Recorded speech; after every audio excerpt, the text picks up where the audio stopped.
প্রিয় ছাত্রছাত্রীরা, আজকে আমি নিয়ে এসেছি বর্ধমান ইউনিভার্সিটি বিএ পঞ্চম সেমেস্টার ইতিহাস মেজর পেপার 1-এর সিলেবাস এবং কিছু প্রশ্ন এবং উত্তর। পঞ্চম সেমেস্টারের ইতিহাস তোমাদের 3টি পেপার পড়তে হবে। আজকে আমি মেজর পেপার 1-এর সিলেবাসটি তুলে ধরছি। তোমাদের মেজর পেপার 1-এ পড়তে হবে আধুনিক ইউরোপের উত্থান পর্ব 2, 17 ও 18 শতক। প্রথম অধ্যায় আছে সপ্তদশ শতকের সংকট, দ্বিতীয় অধ্যায় ইংল্যান্ড ও বিপ্লব, তৃতীয় অধ্যায় 30 বছরব্যাপী যুদ্ধ, ওয়েস্টফেলিয়ার চুক্তি, চতুর্থ অধ্যায়ে আছে বিজ্ঞান বিপ্লব, পঞ্চম অধ্যায়ে আছে চরমতন্ত্রর উত্থান ও ফ্রান্স, ষষ্ঠ অধ্যায় হলো জ্ঞানদীপ্তির কালপর্ব, সপ্তম অধ্যায় চরমতন্ত্রের উত্থান ও ইউরোপ, অষ্টম অধ্যায় ইউরোপে চিন্তাজগতের আলোড়ন, নবম অধ্যায় মার্কেন্টাইলবাদ ও শিল্প বিপ্লব। আমি প্রতিটি অধ্যায় ভিত্তিক প্রশ্ন এবং উত্তর তোমাদের জন্য নিয়ে আসব, তোমরা সঙ্গে থেকো। আজকে আমি প্রথম অধ্যায়ের কিছু 2 নম্বরের প্রশ্ন নিয়ে এসেছি। প্রশ্নগুলি হলো, সপ্তদশ শতকের সংকট বলতে কী বোঝো? সপ্তদশ শতকের সংকট বলতে ইউরোপে সেই সময়কার গভীর অর্থনৈতিক, সামাজিক, রাজনৈতিক ও পরিবেশগত সমস্যাগুলোকে বোঝায়, যা জনসংখ্যা হ্রাস, খাদ্যের অভাব, উচ্চ মূল্য বৃদ্ধি, যুদ্ধ, রাজনৈতিক অস্থিরতা এবং সামন্ততান্ত্রিক ব্যবস্থার সঙ্গে বুর্জোয়াদের দ্বন্দ্বের কারণে সৃষ্ট হয়েছিল, যা মহাদেশ জুড়ে স্থবিরতা ও বিদ্রোহের জন্ম দিয়েছিল। নেক্সট প্রশ্ন, লেভেরার আন্দোলন কি? সপ্তদশ শতকে ইংল্যান্ডে যে আন্দোলন গৃহযুদ্ধের পটভূমিতে শুরু হয়েছিল এবং যার মধ্যে নিম্নবর্গীয় মানুষজনের গণতান্ত্রিক চেতনার প্রতিফলন লক্ষ্য করা যায়, তাই ইতিহাসে লেভেলার আন্দোলন নামে পরিচিত। নেক্সট প্রশ্ন, লেভেলার আন্দোলনের কয়েকজন নেতার নাম লেখো। লিলবার্নের নেতৃত্বাধীন লেভেলার দলটি বেশ সুপরিচিত হয়ে উঠলে এই আন্দোলনের নেতা হিসেবে রিচার্ড ওভারটন, উইলিয়াম ও টমাস প্রিন্স বিশেষ প্রসিদ্ধি লাভ করেছিলেন। নেক্সট প্রশ্ন, এগ্রিমেন্ট অফ দ্য পিপল কি?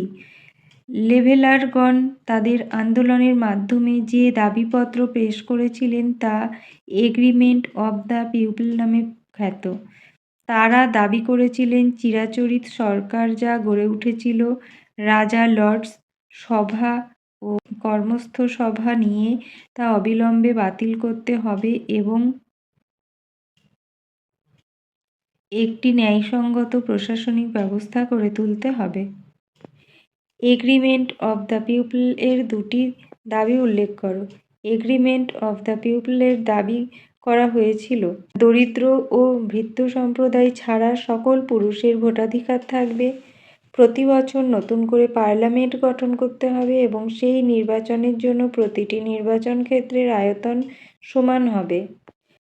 লেভেলার আন্দোলনের প্রকৃতি কীরূপ ছিল? লেভেলারদের আন্দোলনের প্রকৃতি বিশ্লেষণ করতে গিয়ে ক্রিস্টোফার পরিষ্কারভাবে বলেছেন, লেভেলারদের আন্দোলন ছিল প্রকৃতপক্ষে শ্রেণী সংগ্রাম, যেখানে পার্লামেন্টের সেনাদল অন্তর্ভুক্ত সাধারণ মানুষজন ক্রমওয়েল ও উচ্চবর্গীয় নেতৃত্বের বিরুদ্ধে মুখ খুলেছিল।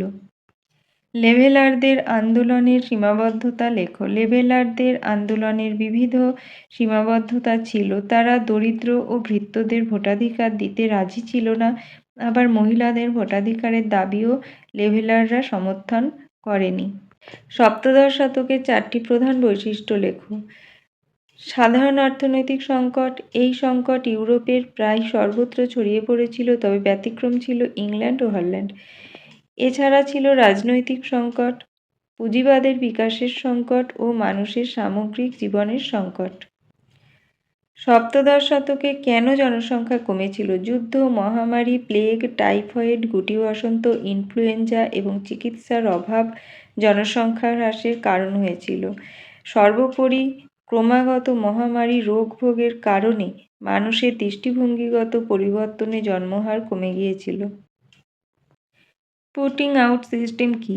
যে উৎপাদন ব্যবস্থায় বণিক নিজে কাঁচামাল ও উৎপাদনের সাধন যোগান দিত, গ্রামীণ কারিগর সেক্ষেত্রে নির্দিষ্ট মজুরির বিনিময়ে প্রস্তুত পণ্য লগ্নিকারীর হাতে তুলে দিত। এই ব্যবস্থাকে বলা হতো পুটিং আউট সিস্টেম বা ডোমেস্টিক সিস্টেম। মেস্তা কি?